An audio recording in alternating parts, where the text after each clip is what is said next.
Hi மக்களே! IPL ஃபீவரில் பார்த்தீங்கன்னா, இன்னைக்கு மேட்ச் வந்து சூப்பரா இருக்க போது. Mumbai Indians versus Punjab Kings. Punjab கிங்ஸை வச்சு நம்ம பேசவே தேவையில்ல.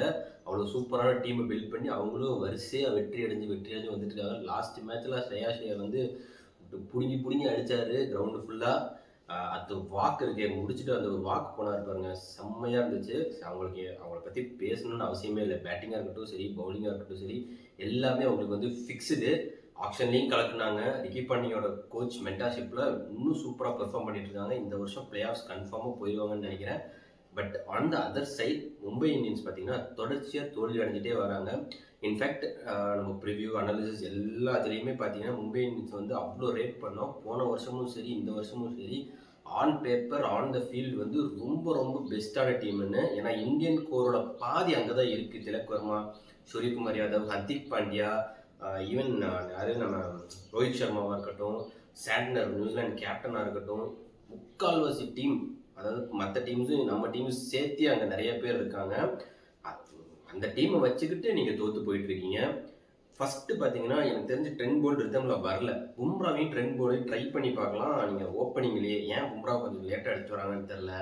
இன்னொன்று தீபக் சாரை உள்ளே கொண்டு வந்தாங்கன்னு வேறு வழி இல்லை இல்லையா? போல்ட் ட்ராப் பண்ணிடுங்க. அந்த அஸ்வினி குமார்னு ஒருத்தர் இருக்கார், அவரை உள்ளே கொண்டு வந்து விளையாட வைக்க பார்க்கலாம். ஸோ இப்படியே ரொட்டேஷன் பண்ணி தான் ஆகணும், வேறு வழி இல்லை. அவங்களுக்கு வந்து நான் ஃபஸ்ட்லேருந்தே சொல்கிறேன், அவங்களுக்கு ஸ்பின்னர் ஒரு ரெகுலரான ஸ்பின்னர் கிடையாது. வில் ஜாக்ஸ் வந்துட்டாரா இல்லைன்னு தெரியாது. எந்த நியூஸ்லையுமே வில் ஜாக்ஸ் வந்திருக்காங்க அப்படின்னு ஒரு சின்ன பிட்டு நியூஸ் கூட கிடையாது. வில் ஜாக்ஸ் வந்தால் மேபி கொஞ்சம் ஸ்ட்ராங் ஆகலாம் டீமு. பவுலிங் அண்ட் பேட்டிங் ரெண்டுமே கொடுப்பாரு. வேர்ல்டு கப்பில் அவ்வளோ சூப்பராக பண்ணியிருக்காரு. தெரியல. இன்னைக்கு இன்னொன்று பார்த்தீங்கன்னா ரோஹித் சர்மா வந்து ஆட போகிறாரா இல்லையா தெரியல. எனக்கு தெரிஞ்சு ஆடலைன்னு நினைக்கிறேன். அதுக்கு வேண்டி வேணா என்ன பண்ணுவாங்கன்னா டிகாக் அண்ட் ரயான் ரெக்கில்டனை வந்து ஓப்பன் பண்ணுறதுக்கு வாய்ப்பு இருக்குது. நம்ம ஃபர்ஸ்ட்லேருந்தே சொல்லிட்டு இருக்கோம் டிகாக் வந்து ட்ரை பண்ணலான்னு. ஏன்னா ரயான் ரெக்கில்டன் ஃபர்ஸ்ட் மேட்ச் மட்டும்தான் 80 ரன் அடிச்சார்னு நினைக்கிறேன். அப்புறம் வந்து பூரா 20s 30s தான் போயிருக்கு. ஸோ டிகாக் அண்ட் ரயான் ரெக்கில்டன் வர்றதுக்கு வாய்ப்பு நிறைய இருக்குது. அப்புறம் பார்த்தீங்கன்னா சூரியகுமார் யாதவ், அவர் எனக்கு தெரிஞ்ச அவரோட பெர்ஃபார்மன்ஸே ரொம்ப ரொம்ப அவுட் ஆஃப் ஃபார்மில் இருக்கார். வேர்ல்டு கப்லேயும் சரி, இந்த ஐபிஎல்லையும் சரி அவர் ஆடவே மாட்டேங்கிறாரு. அவர் கொஞ்சம் கிளிக் ஆகணும். ஹர்திக் பாண்டியாவும் ஓகேவாக தான் இருக்கார். கேப்டன்சியும் நிறைய தவறு பண்ணிட்டு இருக்காரு. ஸோ ருத்தர்ஃபோர்டு எனக்கு தெரிஞ்ச ஓகே தான். அவரை வந்து கொஞ்சம் மேலே அனுப்பணும், வேறு வழியே கிடையாது உங்களுக்கு. இப்போ ருத்தர்ஃபோர்டை வந்து ஒரு 3rd or 4th வந்து எடுத்துகிட்டு வந்தால் தான் இவங்க மும்பை இந்தியன்ஸ் வந்து கொஞ்சமாக ஸ்கோர் அடிக்க முடியும். ஈவன் இந்த சேஸ் ஆல்சோ அவரை வந்து மேலே எடுத்து வரணும். அவர் ஸ்டார்டிங் கொஞ்சம் மெதுவாக ஸ்டார்ட் பண்ணுறாரு, கடைசியில் ஃபினிஷ் பண்ணும்போது பெட்டராக ஃபினிஷ் பண்ணிட்டு போயிடுறாரு. ஸோ அதுக்கு வேண்டி என்ன பண்ணணும்னா ருத்தர்ஃபோர்டை கொஞ்சம் மேலே எடுத்து ஆட ஆரம்பிக்கணும். ஈவன் நமந்திரே ஓவர் போடுவாருங்க, ஸ்பின்னர்லாம் போடுவாங்க, அவங்க வந்து ட்ரை பண்ணி பார்க்கலாம். இல்லையா நிறைய லோக்கல் டேலண்ட்ஸை வந்து நீங்கள் எடுத்து வச்சுருக்கீங்க, அவங்களை ஒவ்வொருத்தராக ட்ரை பண்ணலாம். ஃபார் எக்ஸாம்பிள் எஸ்ஆர்ஹெச் எக்ஸாம்பிள் எடுத்துகிட்டு நீங்கள் ட்ரை பண்ணி பார்க்கலாம் மும்பை இந்தியன்ஸும். பட் என்ன பண்ண போகிறாங்கன்னு தெரில. என்னோட 4 ஃபாரின் பிளேயர்ஸ் பார்த்தீங்கன்னா இன்னைக்கு Ryan Rickelton, Quinton de Kock, Rutherford and Santner இப்படி தான் இருப்பாங்கன்னு நினைக்கிறேன். ஏன்னா வேறு பிளேயர்ஸ் கிடையாது. வில் ஜாக்ஸ் இல்லை, அல்லா கசன்ஃபரெல்லாம் எடுத்து வந்து அடி வாங்கிடுவாருங்க. சீரியஸாக ஸ்ரேயாஸ் ஐயர்லாம் புடுங்கி அடிப்பார் ஸ்டேடியத்துக்கு வெளியே. ஸோ அந்தளவுக்கு அவங்க பக்கம் சைடு வந்து ஹெவியாக இருக்குது. அவங்க பாருங்க, ஒரே ஒருத்தர் சகலை மட்டுமே வச்சு ஓட்டிடுறாங்கங்க.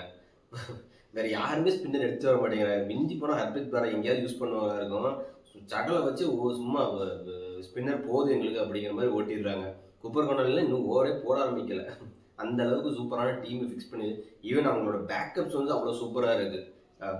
யாரையும் ஃபெர்குசன் இன்னும் வரல, பார்லெட்டாக இருக்கட்டும், மிச்சல் ஓவனாக இருக்கட்டும், நிறைய பேக்கப்ஸ், ஒமர்சாயாக இருக்கட்டும், இவங்கெல்லாம் வந்து ஒவ்வொரு மேட்ச் தான் ஆட வைக்கிறாங்க. ஆனாலும் பாருங்கள் அவங்க பேக்கப்ஸ் வந்து ரொம்ப ஸ்ட்ராங்காக இருக்குது. பிளேயிங் 11க்கும் பேக்கப்ஸையும் எடுத்துக்கிட்டிங்கன்னா மும்பை இந்தியன்ஸும் ஸ்ட்ராங்கு தான். பட் அவங்க வந்து யாருமே வந்து அந்த ஃபார்மில் இல்லையோன்னு தோணுது.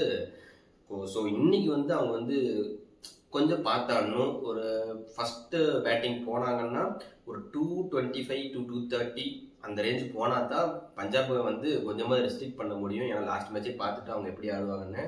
ஸோ செகண்ட் மேட்ச் போகும்போது கொஞ்சம் பார்த்து பொறுமையாக ஆட வேண்டியது இருக்குது. நம்ம சொன்ன இந்தியன் கோர் வந்து கிளிக் ஆனால் பெட்டராக இருக்கும். என்னை பொறுத்த வரைக்கும் பஞ்சாப் கிங்ஸ் அப்பர் ஹேண்டில் இருக்காங்க. மும்பை இந்தியன்ஸ் கொஞ்சம் கீழே தான்.